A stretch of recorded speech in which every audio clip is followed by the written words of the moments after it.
The first game console I ever played was the PlayStation. Whenever I hear the nostalgic startup of the PlayStation, it still rings in my ear with pure nostalgia. It's a sound that I correlate to my childhood, as many people do. When the PlayStation was released to the public in the West in 1995, the game developing industry changed, with the CD replacing the cartridge. This meant that games not only could mass produce much quicker, but that they had the technology advanced enough to make it three-dimensional. Among these games, the launch titles were what you typically expect from a new system. A racing game, a fighting game, a platformer. However, this console was missing something every other console had at the time. A mascot.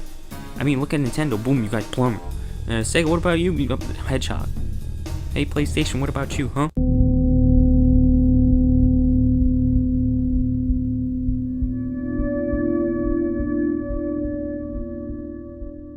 That is until 1 year later, a small studio named Naughty Dog came around and was like, hey PlayStation, we got a mascot for you. And within moments, Crash Bandicoot was standing next to Nintendo and Sega to represent the PlayStation console. Hey, plumber boy, mustache man, your worst nightmare has arrived. Pack up your stuff! It was new, and it was different from any other game at the time. You got this 3D landscape platforming game. There wasn't any Mario 64 at the time, which introduced a similar gaming experience when it came to platforming. So, to no one's surprise, it did amazing in sales. Crash Bandicoot becomes the first US title to sell over 1 million units, and Crash Mania hits Japan, even inspiring a dance. シャキシャキシャキシェキシェキシェキゴーゴーダンス半回転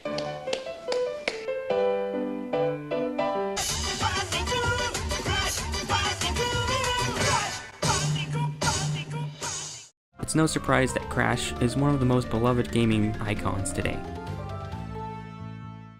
Crash Bandicoot will appear first on PlayStation 4 this October in Skylanders Imaginators. Crash, fully remastered from the ground up for PlayStation 4. When I heard Crash was back, in a ground up reboot of all 3 games for the PS4, I was like, this. This game was perfect for the avid gamer and the casual gamer, as it mostly sold mainly on pure nostalgia. Many people like me also never played all 3, and it was a perfect opportunity to do so. I never played through the original, and that was gonna change with this game. I recently played through the whole complete story of the original Crash Bandicoot and came to the biggest realization that I have the most love-hate relationship I've ever had with a game. It's so visually appealing, very simple, to the point A to point B kind of game, but let me tell you that I consider myself a pretty relaxed person when it comes to gaming. So when you hear that I raged in this game, you better believe that it has its moments. It has so much challenge to a platformer, and now in HD, that means you can watch yourself die in 4K. When you first start the game, it's pretty simple and straightforward. However, it spikes, and it never spikes more than it does in these freaking bridge levels. There is no room for error in these levels. You either get good or go home, kids. You have to memorize every nook and cranny, every jump angle trajectory, every trampoline turtle, broken hinges, every broken promise on the turtle, and then you gotta jump for it, and then you die. I love games with good ratio of challenge, because it only makes you feel more accomplished when you finally do it. And Crash Bandicoot is definitely one of those games.